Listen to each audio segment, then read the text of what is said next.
Grayson Barnes. Questions for Grayson, Greg? Grayson, so you start with the offensive progression Saturday, and over the last couple of weeks. I mean, it took a while to get started, but did it feel more comfortable as you got going along? Yeah, we definitely felt more comfortable. I saw a lot of improvement, just as an offensive unit, driving down the field, more and more.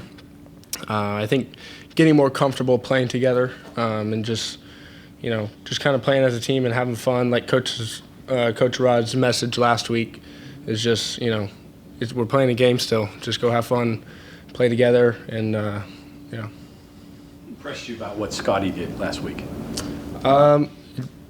He, being a true freshman, college, the game's a little bit faster. So it looked like he was more calm, more confident in the pocket, and, just kind of trying to control the game around him rather than him trying to speed up and, go faster rather than just stay in control and being confident within himself. Did you sense his confidence growing as the game wore on? Yeah, and I pulled him off to the side, a couple times. Being, this is my 5th season playing, I'm able to tell him, hey, man, just be confident and just have fun. Let's just go out and play, so. How was your experience different? And I guess more, how are the opponents different at this level compared to when you were at Northern Illinois? Yeah, every level has been different. Even JUCO, it's JUCO was a lot faster in high school. I wasn't expecting that at all. I thought it was going to be kind of the same, but JUCO that's their whole another level out there. And then NIU, it's just like the people, the players, all the guys. Everyone just kind of gets bigger, faster, stronger. So you got to just really hone in on your technique and what you're coached to do every day throughout the week, and really apply that to the game. What's the progression been like of Scotty week to week? Like how confident are you in him now versus even before, just because of the inexperience? I'm always confident in the quarterback, whoever's back there. We build that chemistry and that the teamwork throughout the week. So it's like, we're talking during practice or, even in the locker room, and just kind of, hey, we're going to go out and this is the game plan. We're going to do these things. So I'm always going to show that I have all the confidence in the world in whoever's back there. And what have you seen from Houston's defense, watching them, that makes them such a challenge? They're pretty multiple. They do a lot of different stuff. They like to blitz from the field a lot, so we're going to have to pick up, blitzes and whatnot. But they show a lot of different fronts, between a bare front, even front. So it's just a whole bunch of different things going on. So we're going to have to just, stick to our rules and, whatever we're coached and taught to do throughout the week, just remember everything and stick to our techniques. Grayson, your touchdown catch looked like it was set up off the fake pitch that, has been run a number of times this year. Yeah. When you get the call and hey, we're faking that and, this may be coming to me, is it hard not to give that away to do anything different? Yeah, especially, a couple of games ago when I had the false start on the other touchdown, because I knew that right when I line up, I could see it. I see the defense, see the safeties are coming up, and they think it's run, and I know they're going to bite hard. And so, yeah, it's hard. You got to sit in your stance and kind of wait for the cadence to keep going. But, no, it's the same thing happened. I saw a safety, and we're 12 personnel. It's a heavy run formation. They're going to bite. They're going to bite hard. So I kind of knew it was going to be there. Just had to be patient. How has your blocking developed over the course of the year? Personally, I think it's developed a lot, especially being from my previous school, NIU. I wasn't really put in a lot of those situations. I was more of the passing tight end and the third down scenarios, passing situations, end of the game, stuff like that. But I think my time here, was the best decision ever for my blocking. I mean, Coach Nice and Rod and Coach Trickett, I'm always working with them on different things to do. And, you know, special teams periods, I'm with the O-line and Coach Dressler, and trying to just, you know, fine-tune the technique and master the craft.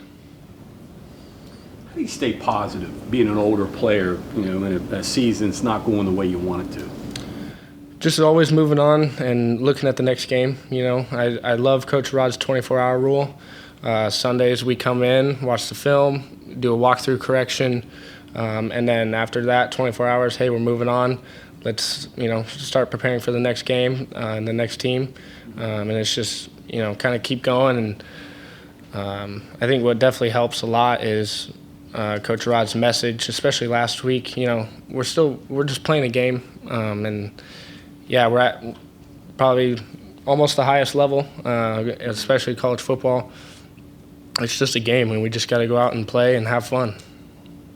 To that end, and I know it's not necessarily, he's not talking about you in particular, but just as a leader of the team, as a veteran in the sport in general, how would you evaluate how you guys have been doing that all year, on how, and the intensity every week, practice, etc.? Have you been able to put games out of your mind? Because he has mentioned that the effort's waned. Yeah.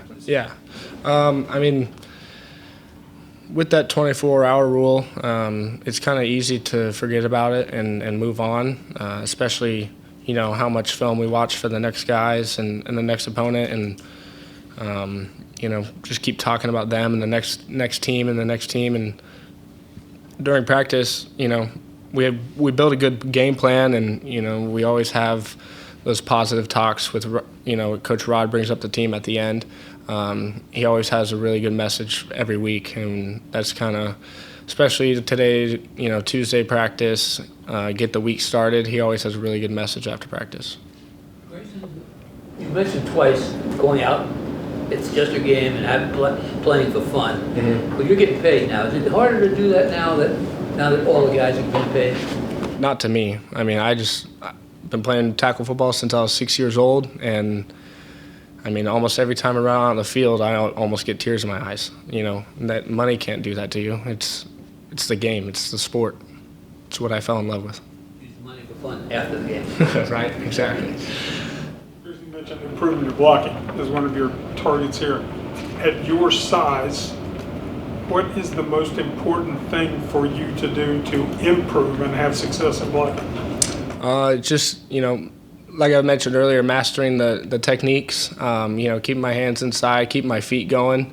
You know, it's hard to stop, you know, somebody that is, you know, keeping their feet going at you and you know, keep driving and driving. But definitely the size, obviously, I got to get a little bit bigger, and I'm still working on that. But, you know, throughout the season, it's hard to put on weight during the season. But, I mean, it's just all in the technique. You know, technique is everything. Ryan probably didn't have his best game against UCF, but he turns around and he has a pretty good game against TCU. Just what did you see turning around like that type of bounce back, and what has it been like for him this season getting used to this? You said Ryan? Ryan. Yeah. He's another, you know, a good tight end, especially a young guy too. Being a sophomore, I believe, still has a couple years left. He's definitely going to be probably one of the best tight ends in college football in a couple years here, with his technique and how big he is and how strong he is. But just being able to kind of flush it that last week as a younger player, and, you know, trying to move on. I think the leadership in our tight end room between me, JB, and Greg and Ryan himself has kind of stepped up in that role too. But we all are pretty close, and we talk a lot, and we play together, and, you know, it doesn't matter whoever's out there. You know, we're always cheering each other on, and rooting for each other for, you know, to get more tight ends on the field. You hear a lot about how difficult it is for young players to play offensive line or quarterback on offense, but tight end has to do so many things, and that requires experience and like a physical maturity. And you've been there. How hard is it, or not hard is it? How much time or adjustment does it take for a young tight end to get confident, comfortable, successful? Yeah. It helps that, you know, you play the sport in high school, so you know, and the position in high school, so he knows, you know, there's, you know, you're going to be put here or here or here, then to motion, and then you got to do this, and then, oh, in the passing game, you got to do this. So it's like you got to be able to adapt and be the Swiss Army knife and know everything. So it's like bringing Ryan in, he's always in the film room, you know, he's always in the playbook. We're always doing that stuff together, or, you know, him on his own, or even meeting with coach. It's just the amount of time you want to put in outside of meetings, outside of practice, basically on your own time, is going to set yourself up for success.